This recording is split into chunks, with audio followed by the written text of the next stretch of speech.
Sweep ಮುಖಾಂತರ what a brilliant ಜಯ sweep ಮುಖಾಂತರ ಟಾಸ್ ಉಕ್ಕಿನಡಿಕ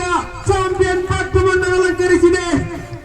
ನಮಸ್ಕಾರ ಫ್ರೆಂಡ್ಸ್, ನಮ್ಮೀನಿ ದೂರ పోయి పండండ ನಮ್ಮೂರ ఆయన Bajakodlu ground JPL cricket tournament ಆಪುಂಡು ಆ ಮ್ಯಾಚ್ ಗೊಬ್ಬಿರ ನಮ್ಮ పోయి ಫ್ರೆಂಡ್ಸ್ ಭಲೆ ಅಂಚನೆ ಬಲ್ಪುಗು ಎಲ್ಮೆ ಐವೇಗು ಪಿದಾಡ್ದು ಏಳ್ನಮ್ಮೆ ಗೆಲ ಸೀದಾ ನಮ್ಮೂರ ఆయన ಬಜಕೋಡ್ಲು ಗ್ರೌಂಡ್ಗು ಸೀದಾ ಪೋಯ ಅಂಚನೆ ಆಡೇತನ ಗಂಟೆ 8 ಗಂಟೆ ನೋಡ ಕರೆಕ್ಟ್ 9 ಗಂಟೆ ಆದ್ರೆ ಅಂಚನೆ ಎಂಕ್ಲ ಟೀಮ್ ಅಂತ ಸೈನಾಪುರ ಆಯ್ನೋಡು ದುಕ್ಕ ಏತ್ ಟೀಮ್ ಇತ್ತಿನ ಬಂಡ ಟೋಟಲ್ ಅದು ಎಲ್ಮ ಟೀಮ್ ಇತ್ತಂಡು ಫಸ್ಟ್ ಡೇ ಒಂಜಿ ಟೀಮ್ಗು 4 match, second day 3 match, total ಅದು ಒಂಜಿ ಟೀಮ್ಗು 7 ಮ್ಯಾಚ್ ಇತ್ತಂಡು ಮ್ಯಾಚ್ ಬಾರಿ ಪೊರ್ಲುಡೆ ಅಡ್ಡಿಪೊಲಿಡೆ ಮ್ಯಾಚ್ ಪೋಂಡು ಅಂಚನೆ ಮಧ್ಯಾಹ್ನದ ಕ್ಲಬ್ದ ಲೆಕ್ಕಡು ಬಾರಿ ಪೊರ್ಲುದ ಗಂಜಿ ಊಟ ಇತ್ತಂಡು ಉಪ್ಪಾಡು ಚಟ್ನಿ ಗಂಜಿ ಊಟ ಬಾರಿ ಪೊರ್ಲುದ ಒಂದು ವ್ಯವಸ್ಥೆ ಆಗ್ತದೆ. ಅಂಚನೆ ಈ ವರ್ಷದ JPL ಕ್ರಿಕೆಟ್ ಟೂರ್ನಮೆಂಟ್ ಮುಗಿಂಡು 2 ದಿನ ಇತ್ತಂಡು first day 4 match, second day 3 match ಒಂಜಿ ಟೀಮ್ಗು ಅಂಚನೆ ಬಾರಿ ಪೊರ್ಲುಡೆ ಮ್ಯಾಚ್ ಪೂರ ಆಂಡ್ ಬಾರಿ ಪೊರ್ಲ ಆಂಡ್ ಅಂಚನೆ ಬಾರಿ ಪೊರ್ಲು ಇತ್ತು ಮ್ಯಾಚ್ ಕ್ರಿಕೆಟ್ ಮ್ಯಾಚ್. ಈ ವರ್ಷದ JPL ಕ್ರಿಕೆಟ್ ಟೂರ್ನಮೆಂಟ್ ಬಜಕುಡ್ಲುದ ಒಂದು ಎಲ್ಲ ವಿಡಿಯೋ ಆಗ್ತದೆ. ಇಷ್ಟ ಲೈಕ್ ಮಾಡ್ಬಿಳೆ, ಶೇರ್ ಮಾಡ್ಬಿಳೆ, ಆಡಿ ಉಂಟ ಪೂರ